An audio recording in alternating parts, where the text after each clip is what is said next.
ہم وہی کہیں گے جو ہمارا دین ہم کو بتاتا ہے، عمل کرو تو تمہارا بھلا ہے۔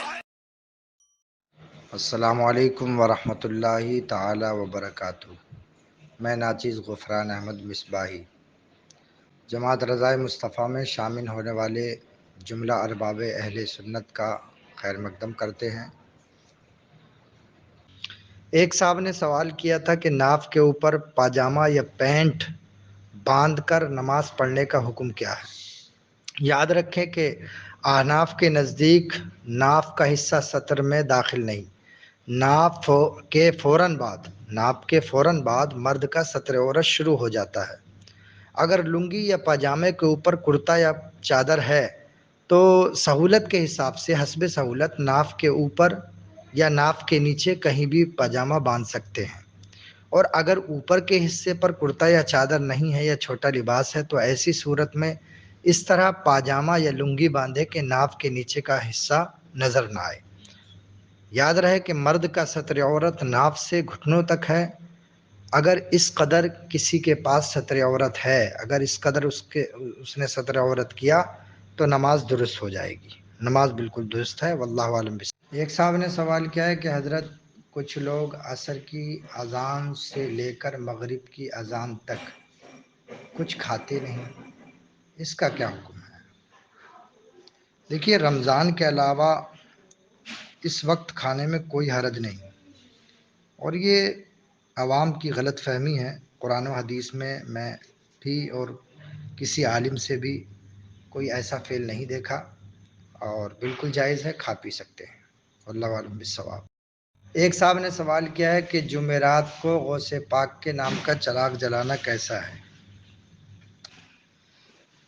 اگر غرض صحیح ہے تو چراغ جلانا بھی درست اور جائز ہے، اور غرض باطل ہے تو چراغ جلانا ناجائز و اسراف ہے۔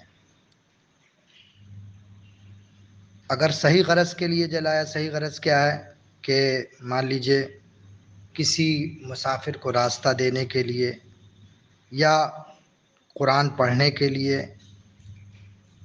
یا حفاظت آصیب کے لیے چراغ جلاتے ہیں لوگ۔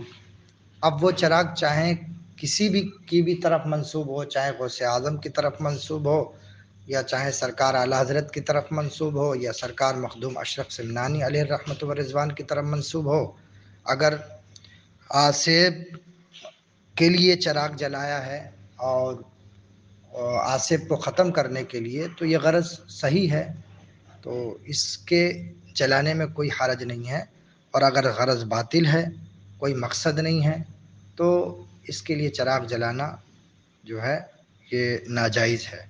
بہت سے لوگ جلاتے ہیں کہ مان لیجئے فلاں صاحب کی روح آئے گی، تو اس طرح کا ثبوت کہیں نہیں ہے۔ بہرحال چراغ اگر کسی خاص مقصد کے لیے جلا رہے ہیں تو یہ جائز اور درست ہے، جیسا کہ میں نے کہا، واللہ اعلم۔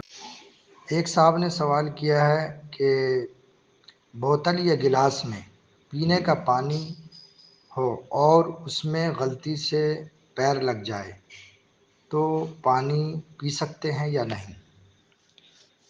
پانی اگر پاک ہے تو ہر طرح اس کا استعمال جائز ہے، کوئی مذائقہ نہیں ہے، بالکل پی سکتے ہیں، اور اس کے پینے میں کوئی حرج نہیں ہے۔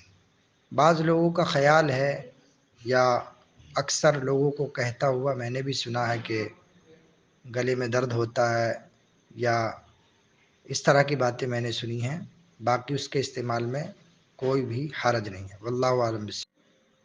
ایک سوال یہ آیا ہے کہ قبر پر تختے یا بنگے لگانے کے بعد چٹائی اگر چھوٹی ہو تو اس پر پنی بچھا سکتے ہیں؟ میت کو قبر میں رکھنے کے بعد اور تختے لگانے کے بعد اگر کچھ سوراخ یا دراز رہ جائے تو اسے بند کر دیا جائے، اور بند کرنے کا مقصد صرف اتنا ہے کہ مردے کے اوپر مٹی نہ گرے۔ حضور صدر الشریعہ بدر الطریقہ بہار شریعت جلد 4 میں تحریر فرماتے ہیں کہ تختوں کے درمیان جھری رہ گئی ہو تو اسے ڈھیلے وغیرہ سے بند کرتے ہیں۔ البتہ افضل یہ ہے کہ پوردار لکڑی جیسے بانس وغیرہ ہے تو اس سے بند کر دیں، فقہا نے اس کے مستحب ہونے کی صراحت فرمائی ہے، یا پھر گیلی مٹی سے سوراخ بند کر دیے جائیں۔ اگر یہ ساری چیزیں دستیاب نہ ہوں تو چٹائی وغیرہ کا ڈالنا زیادہ سے زیادہ خلاف اولا ہوگا، چٹائی وغیرہ کے ڈالنے میں کوئی حرج نہیں ہے، اور پنی نہ ڈالنا زیادہ بہتر ہے۔ واللہ عالم بالصواب۔